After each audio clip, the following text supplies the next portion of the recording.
The date is the 15th of August 2020 when I started this documentary.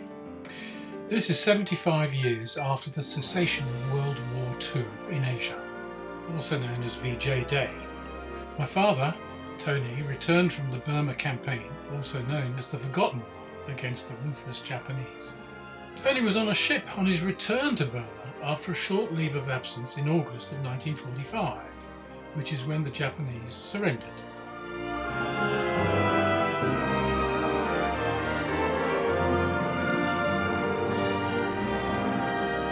And so on the 1st of April 1946, I, your father, arrived on this earth. I was part of that new beginning, if you like, what's commonly known as the baby booming years. My father, Tony, on seeing his newborn son, remarked in horror to my mother, saying, "How ugly he thought I was." From that moment on, I became my mother's child. I could do no wrong. I mean, just look at this picture. So this self-doc is a historical view of our family, not really in any particular order of importance, more a story and a history, going back into the past where I and you, of course, all originated from. I like to think of this being a useful insight, not only for me to recount and recall the memoirs and memories of yesteryear, but also for you to learn about your remarkably privileged historical heritage and ancestry, and maybe in time you may well wish to add to this.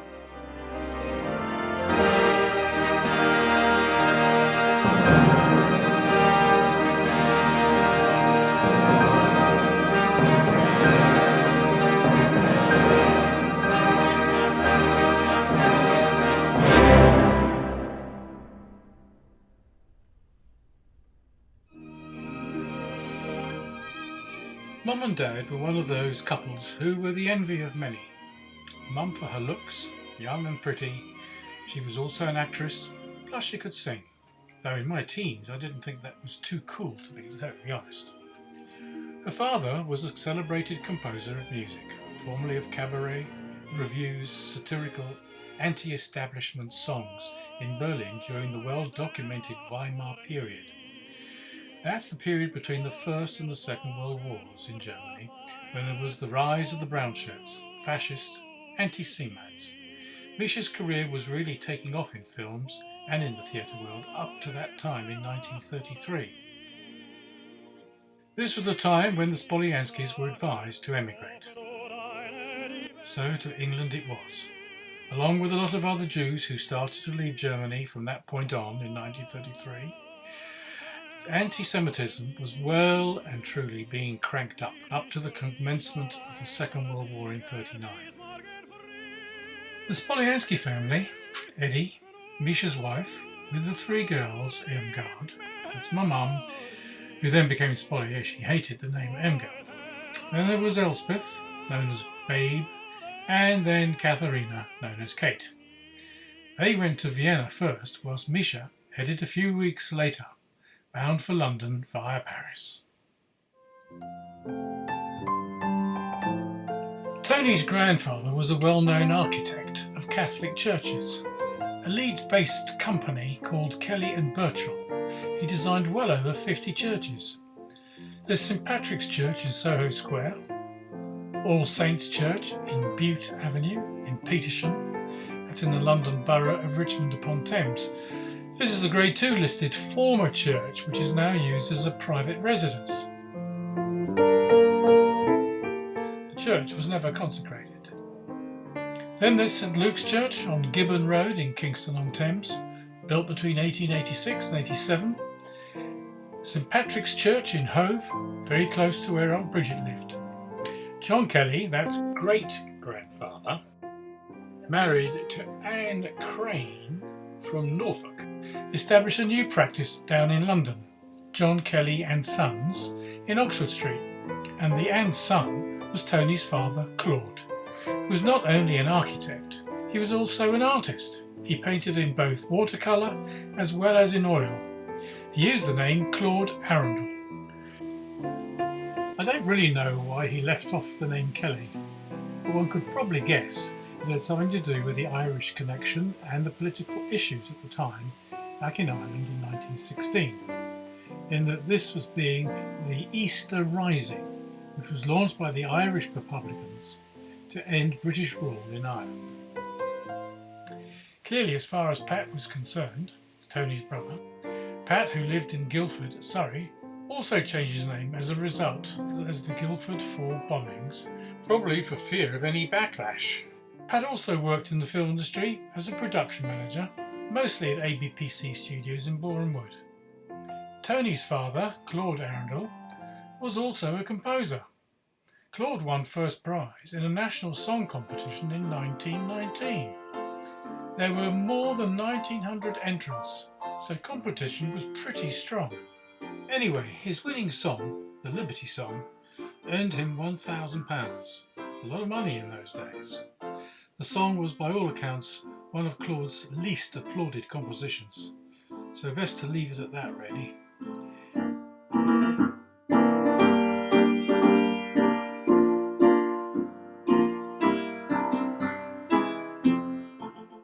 Whilst Claude composed, his sister Ethel Bernard Kelly also wrote the lyrics to many in what was known as songbooks, The Little White House being one among the several other songbooks they collaborated on.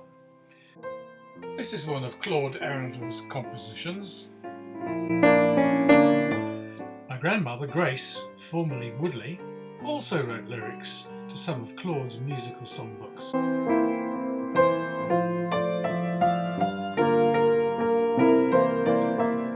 Sadly, Claude Arundel suffered a tragic death at a very young age after a 2-year battle with an incurable disease. A charity fundraising concert was held for Claude at the Aeolian Hall in order to secure medical assistance for him. But sadly, he suffered a painful death a few months later, on September the 18th, 1922.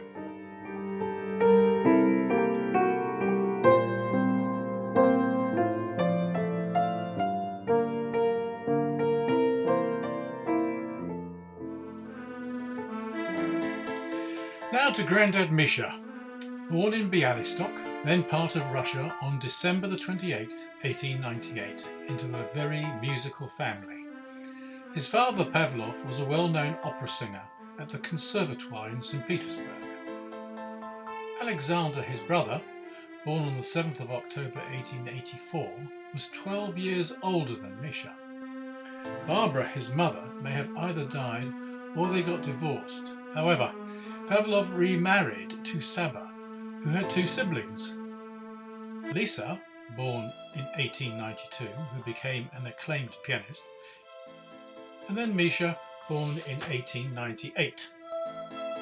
At the end of the 1890s, the family moved to Warsaw after the death of Misha's mother, Saba, at the young age of 50.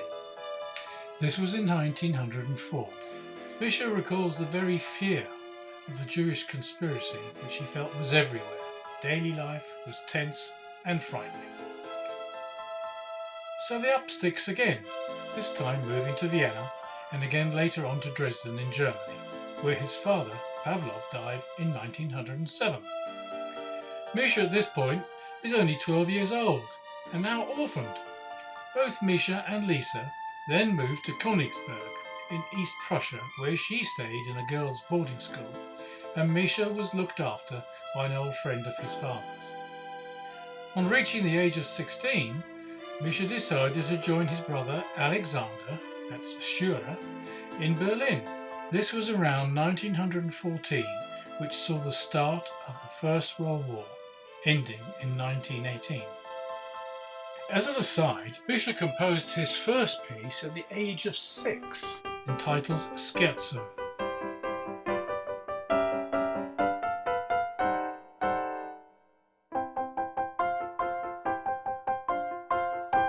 From 1918 to 1933, Misha and his brother worked together from time to time. This period of time in Germany between the First and Second World Wars was known as the Weimar period. This picture shows Misha doing the first rehearsal of Es Licht in der Luft back in 1932. It was in 1928 when he met up and worked with Marlene Dietrich, who was to become an international icon and a lifelong friend. It was Misha who changed her vocal pitch for one of his reviews, which ultimately helped her career dramatically, leading to stardom in the US and subsequently worldwide acclaim. Misha was also receiving tremendous attention and success for his compositions for cabaret and films in Berlin.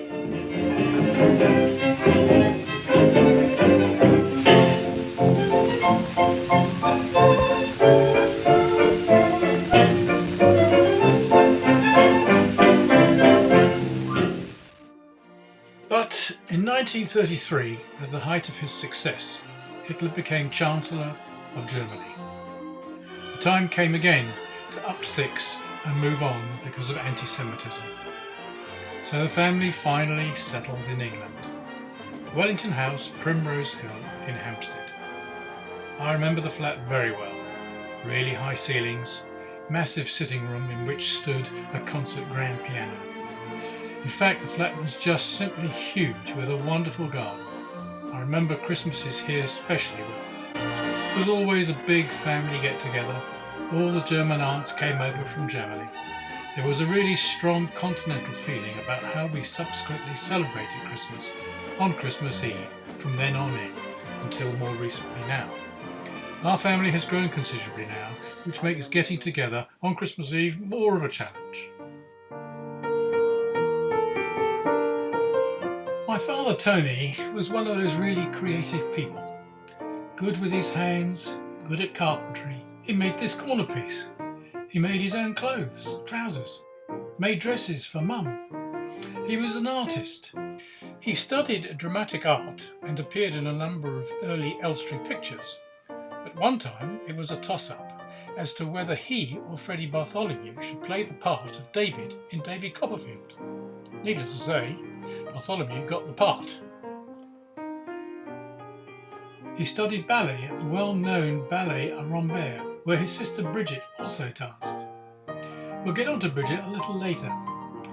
Now, Tony served in the RAF during the war, where he was among other things a rear gunner in Lancaster bombers on bombing raids over German-occupied Europe. Tony was later transferred to Burma in the Pacific as squadron leader. He flew Dakotas and other aircraft when stationed in the Bay of Bengal and the South China Seas, more especially Burma though, dropping supplies over Japanese-occupied lines. Suffice to say, he survived the war, demobbed, and then entered the film industry. Tony's career in the film industry is well documented as far as the family are concerned. His career was short by comparison, having worked on only 3 films when on location in what was then southern Rhodesia, now Zimbabwe. Tony fell victim to a tragic death when trying to rescue camera equipment on the makeshift raft, which came adrift while filming on the Zambezi, right next to the Victoria Falls. He fell in, and what we now know is that he got taken by a crocodile. I was 8 years old at the time and remember quite a lot of what was going on around me. However, I have a mental block about recalling any memories of my time with my father for the first 7 or 8 years.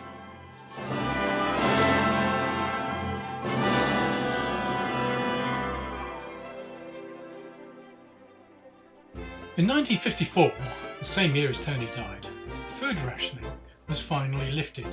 Ironically, as I write, food rationing may well be back on the cards thanks to the coronavirus. In 1954, I was sent to boarding school, mainly because Mum had then to go out to work after Tony's death. At that time I was at the French Lycée, just opposite the V&A Museum. The Lycée was no more than a 10-minute walk from where we lived in Yeoman's Row. Overall, the schools I attended were, by and large, okay. My favourite school was Dane Court. Even though I say it myself, I was pretty good at sport, playing and captaining the school first 11 in cricket, football and hockey. Didn't play rugby there, that came much later when I was 25.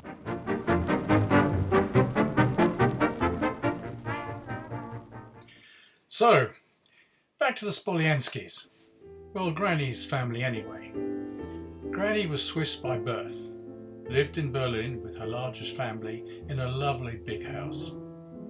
During the period 1918 to 1933, a period better known in Germany as the Weimar period, an era of sexual diversities, drugs, hyperinflation, you name it, it was a period far more risque than the infamous 60s, for example.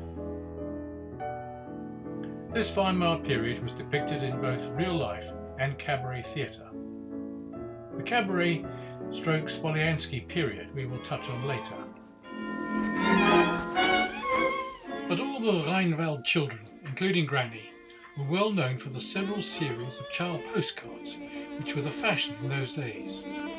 Here are a series of the very many hundreds that were printed and distributed worldwide, both as pictures but also postcards. Clearly all the Rheinwald children were put out to work.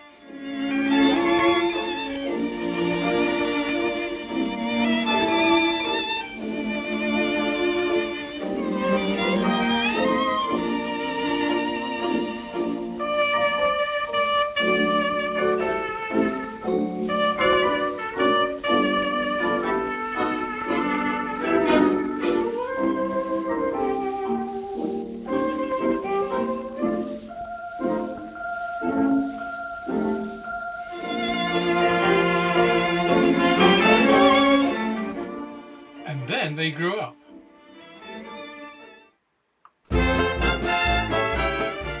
Furthermore, they all had careers in the thriving, bustling film industry of the 20s and 30s.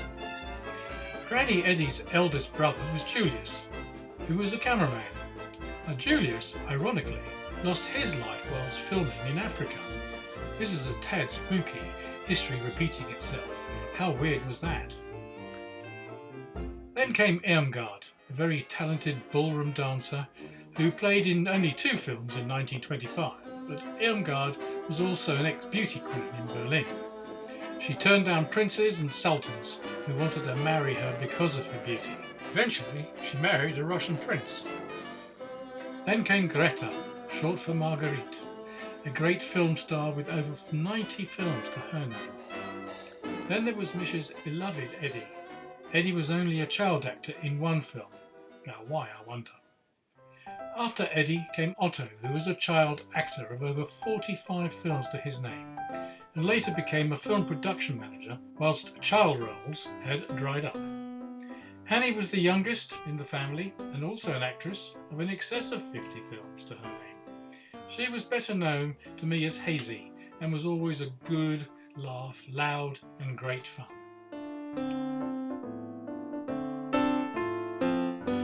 I don't recall Shura at all. That's Mischa's brother. Mischa helped Shura and his wife Lolly to emigrate from Germany to come and live in England. I do, however, remember Lolly, known as Tante Lolly to me. They lived right next door to Mischa and Eddie in Wellington House. I have very little information on Lisa, other than she married a pianist by the name of Schroeder, Arthur Schroeder, in Königsberg in July of 1921. So there's a bit of background on my mother's side of the family. My father's side is something else completely. They were equally as talented and equally as creative. Needless to say, probably not as well known to me at the time, which is probably more down to my mother who promoted her parents without reservation. But as I put this doco together, I'm finding out all sorts of other interesting and historic information about my father's ancestry. To put it simply, history-wise, the Kellys and the Woodleys are by far more interesting and diverse, which you will understand as we continue.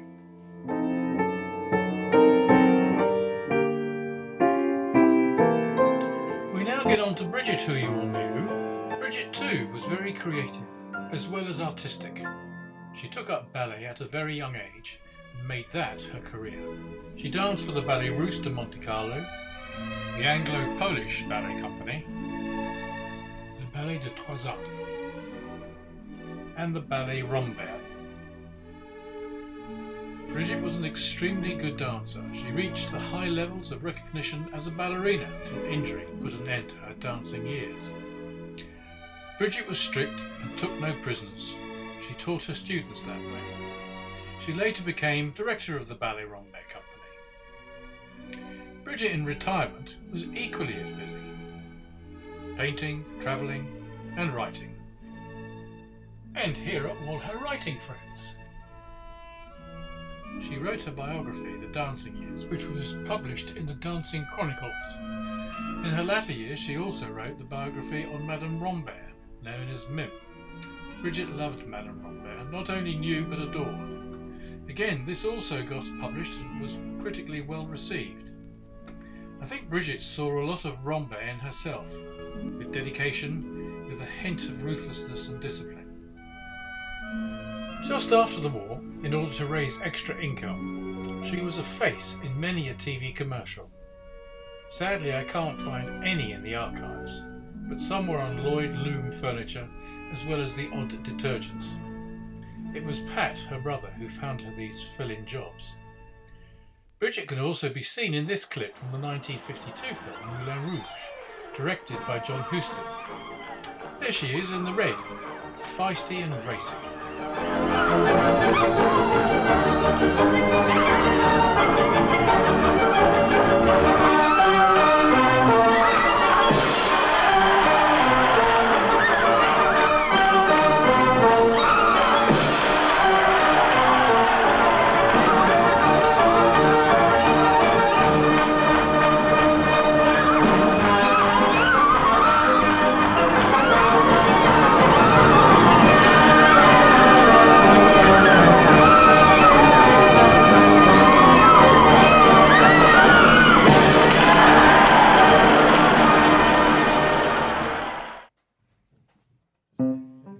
Bridget's parents were in the entertainment industry as well. I've touched on her father, Claude Arundel, already. Her mother, Grace Madeline Woodley, and family, has a long history which goes back centuries. My great-great-great-great-aunt was Frances Woodley, who married into the Banks family of Kingston Lacy fame. Go visit. Could have been ours, of course, had we had the money to run it. The Banks family go back still further, to Corfe Castle, now a ruin, but a fascinating history in that too. Now here's a little bit of history, probably best kept to yourselves. Frances Woodley, my fourth great aunt's mother, was a Frances Payne, who married her cousin to another William Woodley, who was governor of the Leeward Islands. The Woodleys and the Paynes were two of the wealthiest families on the Leeward Islands, making their fortunes from slavery. Frances Woodley's son, better known as Wicked Willie, had to leave England because of his lewd behaviour with men. This was much frowned upon in those days. He travelled much of Europe, sending back all sorts of crafts for his mother and sister to regale Kingston Lacy with. There are other Woodleys, which could be found at the Greenwich Museum. One was a Naval Commander Woodley, to be precise. I recall very little about my father Tony, even though I was 7 years old when he tragically died. I guess there must be some sort of mental block there because of the trauma induced in me in support of my mum. I do, however, recall Tony's trunk being returned to number 1 Yeoman's Row in London. Now, the trunk was all that was returned since no body was ever found, the result of which no funeral could be held either. She opened up the heavy metal trunk lid and looking soullessly into the trunk with only items of clothing within. The trunk fell on her head and she started crying.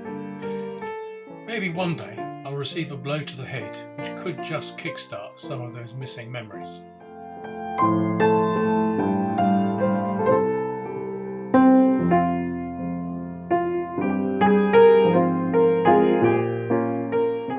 After Tony's death, Paul was introduced to Mum by Nick Rogue. Nick was a close mate of Tony's, and Nick worked in the camera department and later became a world-acclaimed film director. Paul, demobbed after the war, joined the Rank organisation as a publicist, and a year later he joined MGM Studios as head of publicity. MGM in those days prided itself on having more stars than there were in the heavens. Prior to the war, Paul went to university and achieved a BA in Sociology and Science and became a teacher. Needless to say, this is something I benefited from hugely from his education. As a stepfather, he was the perfect choice.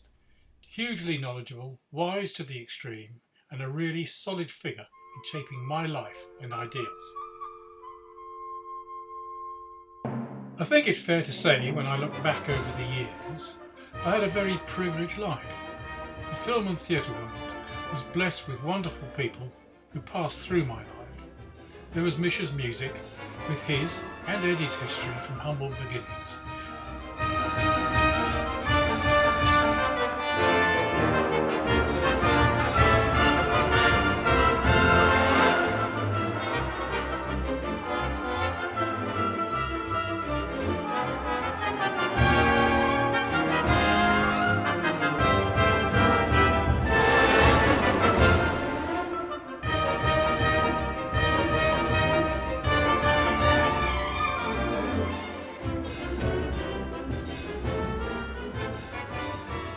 We've already covered the Woodleys and the Kellys, though there was Claude Arundel's sisters, Agatha, known as Grace, and Sybil.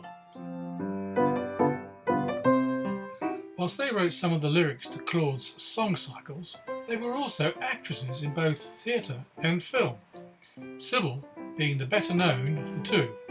Sybil started when she was 11.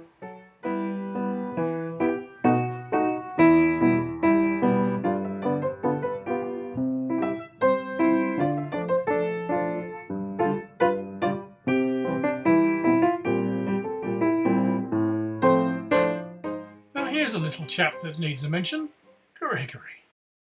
Then there's me. My education varied considerably, partly due to my having osteomyelitis at the age of 14 whilst at Dane Court School. This was a form of polio, quite common in those days. Another coincidence of note was that Hazy also had polio, but in her case she was left with a permanent limp. As a result, I pretty much lost a year's education through hospitalisation, from which I finally recovered. As for education, well, that will remain my excuse. Alas, at the age of 16, Paul thought it best not to add insult to injury any longer by my staying on in education. Oh, and best not to comment on this picture. Instead, Paul, who is head of publicity at MGM British Studios, found me a place at the studios as a numbering boy in the editing department. This was in 1961. I served a 2-year apprenticeship there. I later became a fully fledged assistant editor, and recall my first assistant's role on a film was called The Gunfighters of the Casa Grande, which is a western. Other films followed, such as The VIPs, The Yellow Rolls Royce, The Dirty Dozen, and many others. Anyway, I left MGM in 1965 to work on the Beatles film, Help, at Twickenham Film Studios. That was a real life changer, really.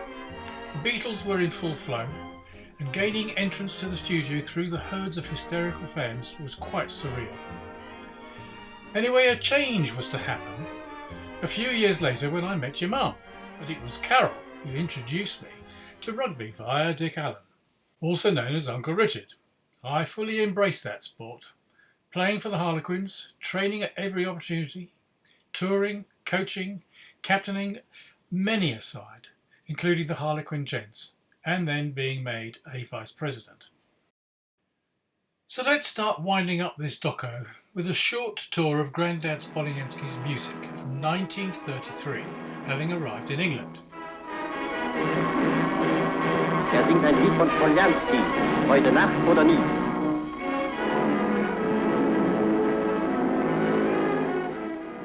The next clip coming up is of Misha playing the piano in a film called Nie wieder Liebe. It's the only clip of him in a film.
sunshine, make it a vow. Give a cup of kindness and don't pass a beggar by. Always be a sportsman, remember your old school tie.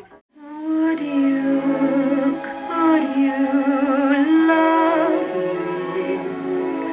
love me as I really wish you would?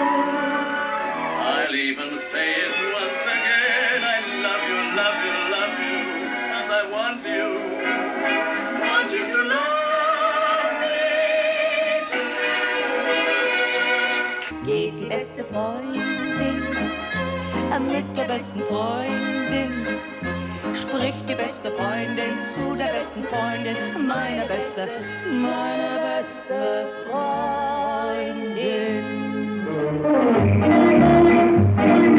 There's a girl you must have read about, every man has lost his head about.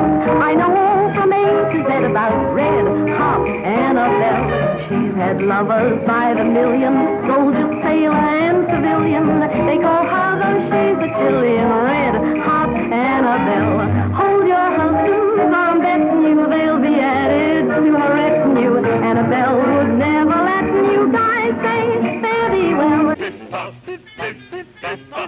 Hunting we will go. He wrote many compositions and composed well over 80 film scores, among them Sounders of the River with Paul Robeson, King Solomon's Mines, again with Robeson, Ghost Goes West, Northwest Frontier, Trouble in Store, that's with Norman Wisdom, Wanted for Murder, that's with Eric Portman, The Happiest Days of Your Life with Alistair Sim and Margaret Rutherford, and Otto Premiger's St. Joan. His last film, ironically, was Hitler, The Last 10 Days, in 1973.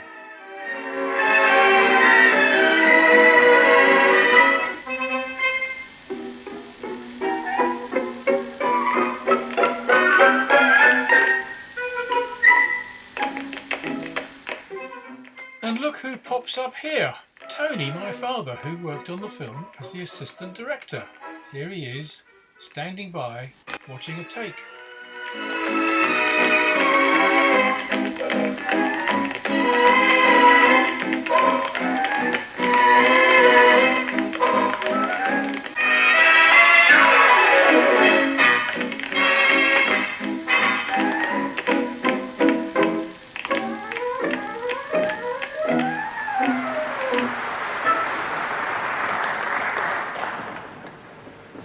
Auf der Mundharmonika.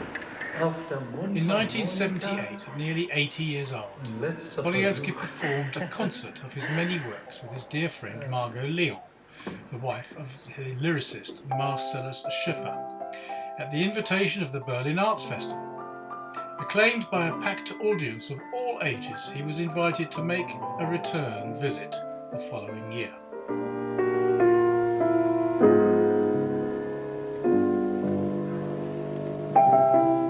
Später, später, bleibt vom Wagen nicht einmal die Wagenspur.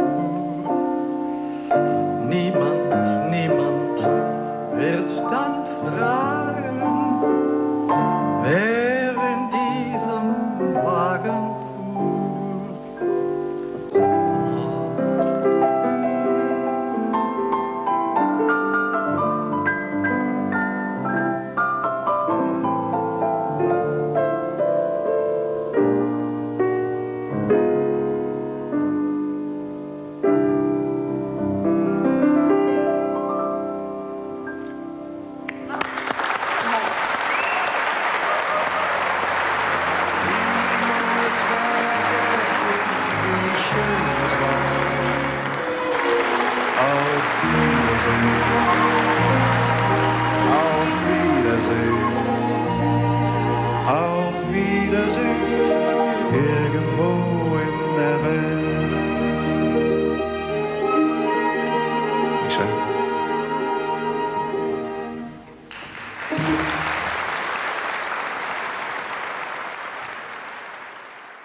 So that's pretty much it really, with the one exception, my darling Den. 26 years of marital bliss and while she is your stepmum, she has also been my singular pillar of strength. This documentary is a short illustration, believe it or not, on and about your ancestry. One day you may wish to dig into the family tree yourselves. What is also fun is to search still further into the vast amount of family documentary evidence there is to be found on the internet. Pictures, films, photos and biographies, all at your disposal. Now, since you'll probably see this over Christmas, let's end with a flurry of Christmas cheer. Pictures set to A New Day Was Born, played by Misha and sung by my mother, Spotty.